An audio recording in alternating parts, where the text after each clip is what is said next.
হিন্দু মুসলমান বৌদ্ধ খ্রিস্টান সমৃদ্ধ হবে 5 যোগে বাংলাদেশ।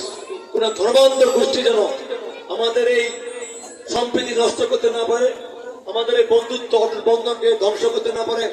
এই জন্যই আমরা বিএনপি পরিবার থেকে আপনাদের আশ্বস্ত করতে চাই, বিগত দিনেও আপনাদের সঙ্গে আছি, আগামী দিনও আমাদের প্রতিটি ধর্ম কর্ম, আমাদের ব্যবসা বাণিজ্য চাকরি বাকরি সমস্ত কিছু সমান্তরালে যেন উৎসব উদ্দীপনা নির্বিঘ্নের সঙ্গে উদযাপন করতে পারেন, পালন করতে পারেন, বসবাস করতে পারেন।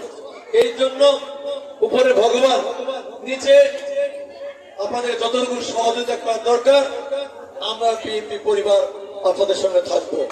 আমি আমার বক্তব্য ঘোষণা করে আমাদের দলের পক্ষ থেকে আপনাদেরকে আগাম শরদের শুভেচ্ছা জানিয়ে আমার বক্তব্য শেষ করছি। সবাইকে ধন্যবাদ। আদাব, ভালো থাকবেন।